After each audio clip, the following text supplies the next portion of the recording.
Okay, we are going to do section 3.3 now. And we're moving into how we can use the derivative to graph functions and to determine features of a graph. And that's what section 3.3 primarily focuses on. So let's get into it. And let's start by just looking at this graph for a bit. Okay. Let's see here. First of all, this point here, B, this point here, C, and this here, D. What might we call those points based on what we talked about in section 3.1? You might notice that the derivative, if this is my function f, then my derivative, f prime of b, well, that's the slope of the line tangent to the graph at that point, and it's equal to 0. Similarly, f prime of c is the slope of the line tangent to the graph at this point. That's also 0. At this point, d, the derivative actually doesn't exist here because this is a sharp corner, and we've said that that is one of the criteria for a derivative not existing, because I don't know how to draw a single tangent line at that point. So we might say that the derivative f prime of d does not exist. Okay. Well, based on our criteria from section 3.1, that would make B, C, and D all critical points, or critical numbers, I should say. We might say that B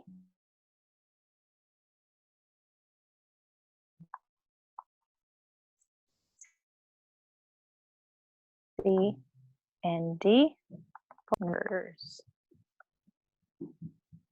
Okay. Now that we've got that, what happens in between those critical numbers? What might we be able to say about the derivative? Maybe I'll pick a different color for that. This is the interval from A to B. This is the interval from B to C. This is the interval from C to D. And this is the interval from D. Looks like it goes to infinity. Okay. In this interval from A to B, what could we say about the derivative? Well, I might notice that the graph is going up from left to right here. It's an increasing function at that location. Well, we have actually talked about that, the derivative at a point where the function is increasing before. The graph is increasing in this interval. Any line that I draw, any tangent line that I draw to the graph will be a line with a positive slope.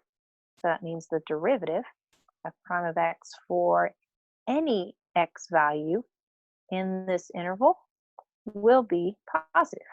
It'll be greater than 0, just from the fact that that graph is increasing. And similarly, in this interval, from B to C, well, the graph is decreasing on this interval. So the derivative, f prime of x, for any x value in that interval will be negative. It's less than 0. Because any tangent line that I draw to the graph on this portion of the function, or this portion of the graph, will have a negative slope. Okay? Now that we've done that, the other two intervals, The graph is increasing in this interval, increasing. So the derivative, f prime of x, is positive. And in this interval here, the graph is neither increasing nor decreasing on this part of the function. So we would say that the graph is constant on that part, which means for any x value in that interval from d to infinity, the derivative is actually equal to 0. So we could technically say that all points in this interval are critical points, or critical numbers, I should say. Okay, so we've got that. Now, where do you see that the sign of the derivative changes? You might notice that, let's see, the derivative is positive here, and then it's negative here, and it looks like it changes here at that critical number. And then similarly, the derivative is negative here. It's positive here, and the place where it changes is at this critical number. The derivative is positive here. It's 0 here, and the place where the sign changes from positive to 0 is at this location, a critical number. In fact, the critical points are actually the only locations where a function can change its increasing, decreasing, constant behavior, or the only locations where the sign of the derivative can change. And I'll go ahead and write that down. If I can find my pen, there it is. The critical numbers. The critical numbers are the only locations where the increasing, decreasing, or constant nature of a graph can change. Are the only locations where the increasing or decreasing or constant nature of a graph can change. Can change. The pen is not working over there. Change. There we go. Sort of says that.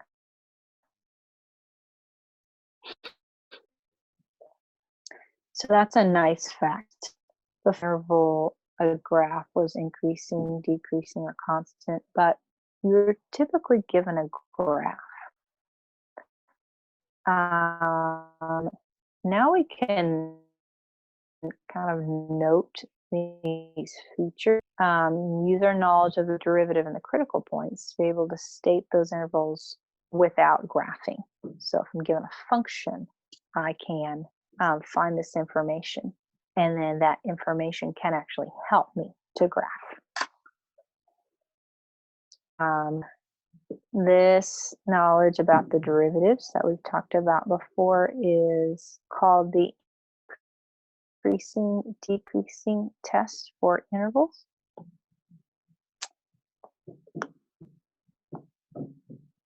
So suppose that f is a function, and that function is continuous and it's differentiable on this interval from a to b.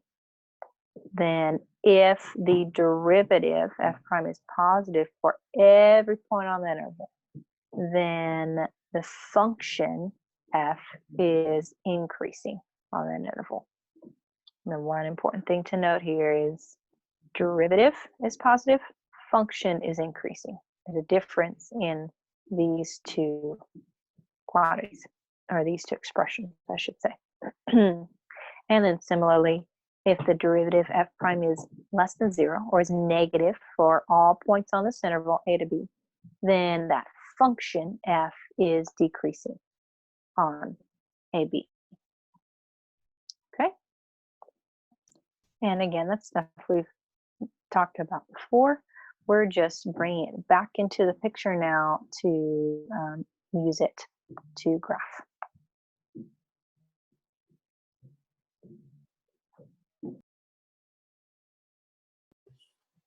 Okay. What if I want to find the intervals over which a function is increasing, decreasing, or constant? Well, I can do the following. First of all, I know where that increasing, decreasing nature can change. There's only one location that it can happen. It's here. If the function is continuous, then, well, even if a function is discontinuous, come to think of it, because the derivative wouldn't exist at a discontinuous point. So critical points, these are the only locations where the increasing, decreasing, constant nature of a graph can change. Increasing, decreasing, constant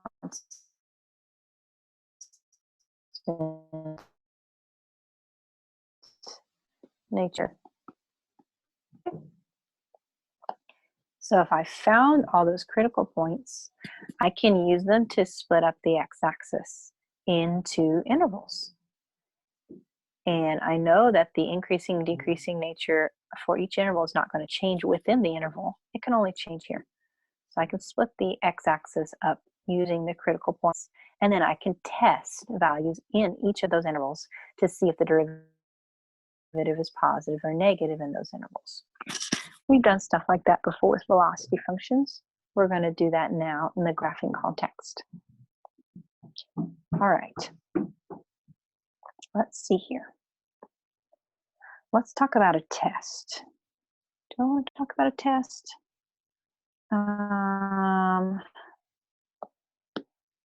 Nope, not yet.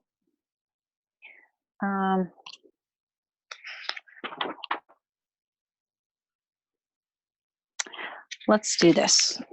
Let's do a problem using this information. Oops. Okay, let's go here.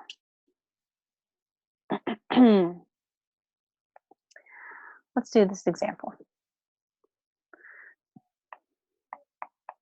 Let's say for this function, f of x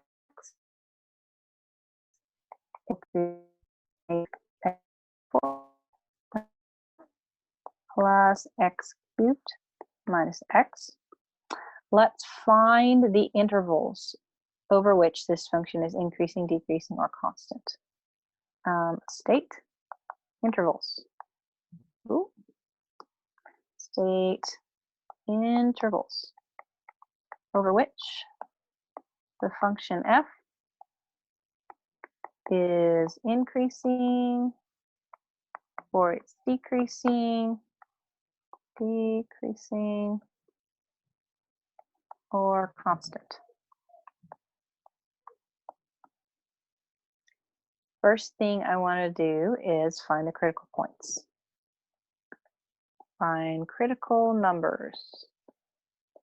Critical numbers. These are where the derivative f prime is equal to 0, or that derivative f prime does not exist. Okay, so first I need the derivative. F prime of x is equal to -1/4 times the derivative of x to the 4th, which is 4x cubed, plus the derivative of x cubed, which is 3x to the 3 minus 1 power, which is 2, minus the derivative of x, which is 1. So that becomes -x cubed plus 3x squared minus 1. Okay, so I have my derivative. I'm going to use it to find critical points. So I'm going to actually clear that and say f prime is equal to negative x cubed plus 3x squared minus 2x is equal to 0. Or excuse me, it's not equal to 0. That's my function. And I'm going to find critical points. So first of all, I'm going to find where that derivative is equal to 0. So I'm going to set negative x cubed plus 3x squared minus 2x equal to 0. And I'm going to solve for x. And it looks to me as if I will need to use factoring here. So I'm going to factor out a negative x. I get x squared minus 3x plus 2 is equal to 0. And I factored out a negative x just so that first term can be positive. Okay. And now it appears that this is a quadratic, so I can find two numbers whose product is positive 2. Sum is negative 3. So the negative x times x minus 2 times x minus 1. Those two numbers are negative 2 and negative 1. So that's equal to 0. I have three factors. I can set them all equal to 0 and solve. Negative x is equal to 0. X minus 2 is equal to 0. Or x minus 1 is equal to 0. This will result in three critical numbers. X is equal to 0 is 1. I'm going to add 2 to both sides. So I get that x is equal to 2 as a second. I'll add 1 to both sides. So I get that x is equal to 1 is a third. So it looks to me as if I have three critical numbers here for which that function f prime is equal to 0. I have one other option for finding critical numbers. It's where the derivative f prime of x does not exist. But you might notice that our derivative here is a polynomial. There are no such locations. So I can just state that. It's always a good idea to put it on the side just so I remember all the ways to find critical numbers. Okay, so I have 3 points. I'm going to clear my drawings. And I'm going to move on to step 2. So I'm going to make a number line. So this is 0, one of the critical numbers. This is 1, another critical number, and this is 2, that third critical number. Actually, I'm going to make that a little bit bigger because I think I'm going to need a larger drawing. There we go. 0, 1, 2. This splits up the axis into intervals from negative infinity to 0, from 0 to 1, from 1 to 2, and from 2 to infinity. Okay?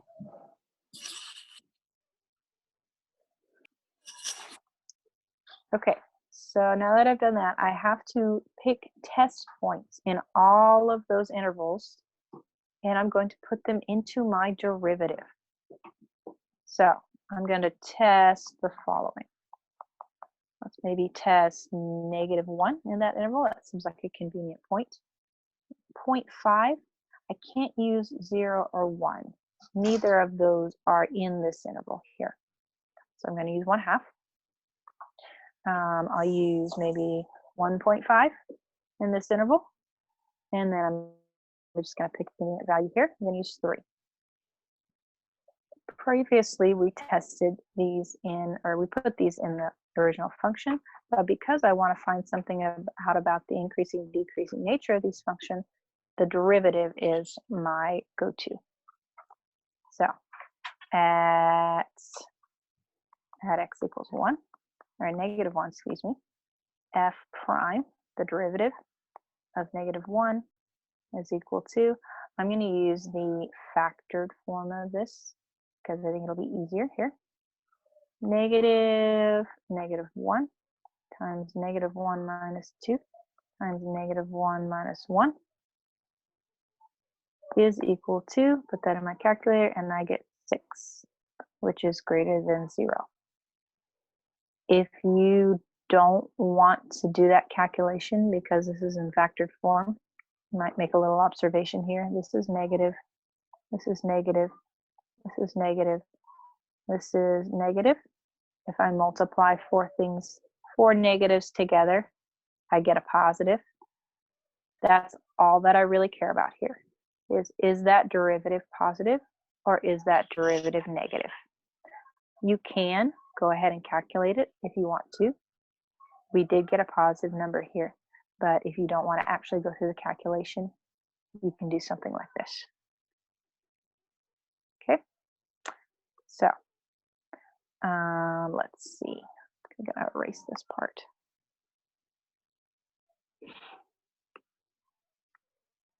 So the derivative f prime of x has a sign that is positive in this interval, which, what does that mean?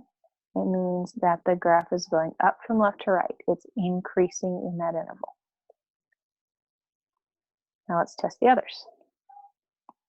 At x equals 0.5, then f prime is equal to negative 0.5 times 0.5 minus 2 times 0.5 minus 1, which this is negative, positive, negative, and negative.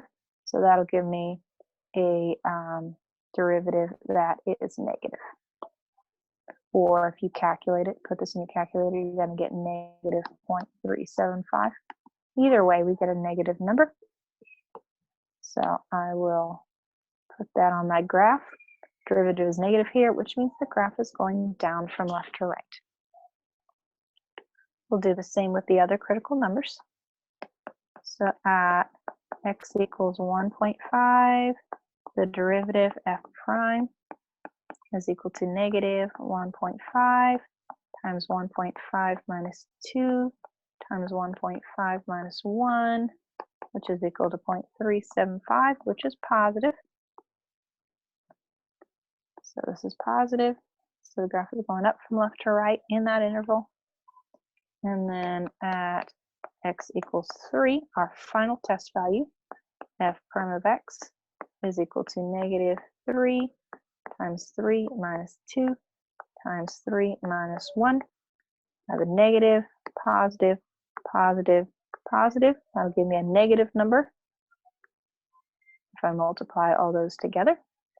So the derivative is negative in this interval. So the graph is going down from left to right. Okay, so I can use that to summarize here. I know that, maybe I'll put it up top, use yellow here. I know that the graph is increasing in this interval, and it is increasing in this interval. The other two intervals, the graph is decreasing. Decreasing over that entire interval. Decreasing over this entire interval. I know that's the case because the graph cannot change its increasing, decreasing nature anywhere except these locations. So if the graph is increasing at one point, say -1 in that interval, it's increasing in the entire interval. Okay, so there is that example. Let's do one more example. Okay.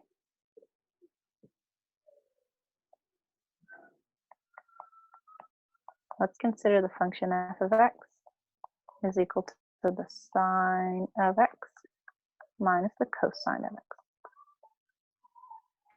And I'm only going to consider this on the interval from negative pi to pi because sine and cosine both oscillate. If I were to consider this over the entire x-axis, then I would have an infinite number of intervals where the graph is increasing or decreasing. So I'm going to restrict this. I need critical points. critical numbers. Critical numbers, which means I need the derivative. F prime of x is equal to the derivative of sine, which is the cosine of x, minus the derivative of cosine, which is negative sine of x. So I will rewrite that as the cosine of x plus the sine of x. There we go. Okay. Now that I've got that, I can find critical numbers, locations where that derivative is equal to 0. I'm going to take that derivative, cosine of x, plus the sine of x. We're getting a little bit used to this by now. Set that equal to 0, and I'm going to solve for x. Let's see, how could I do this? It would be nice to not have two different trigonometric functions here. What if I subtracted sine of x from both sides? Minus sine of x. So that gives me the cosine of x is equal to negative sine of x. And then what if I divided both sides by cosine? Because I know a little bit about the cosine over, or the sine over the cosine. That's tangent. Cosine over cosine gives me 1 is equal to negative tangent of x, or negative 1 is equal to the tangent of x if you prefer. Okay. Now, what locations on the unit circle give me a tangent value of x? I look on my unit circle, negative 1, let's see. I know that tangent is y over x.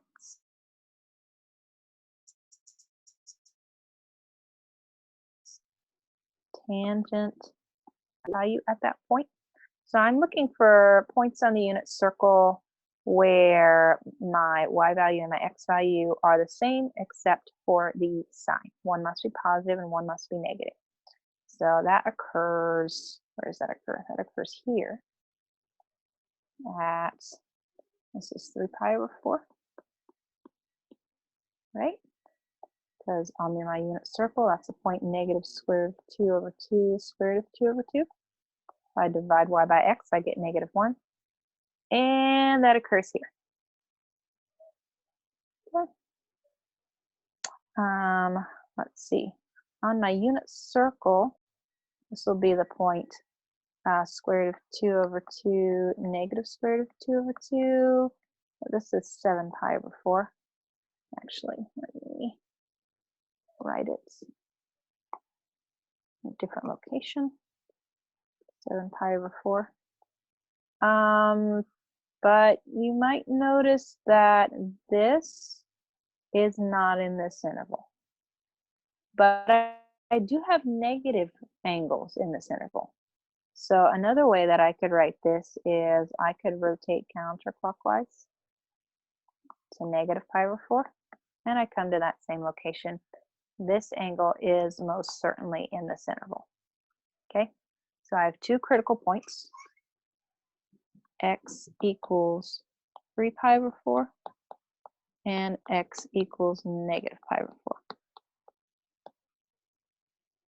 4. So I've got those. It's a lot of work for two critical points.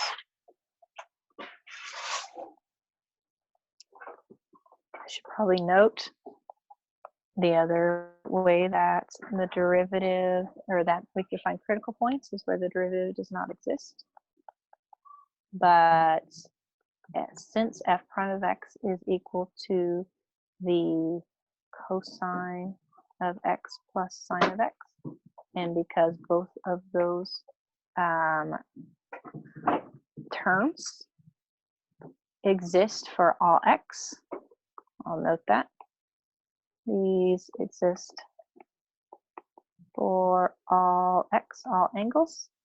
There are no locations where the derivative does not exist. So we're out of luck there. We just have 2 critical points.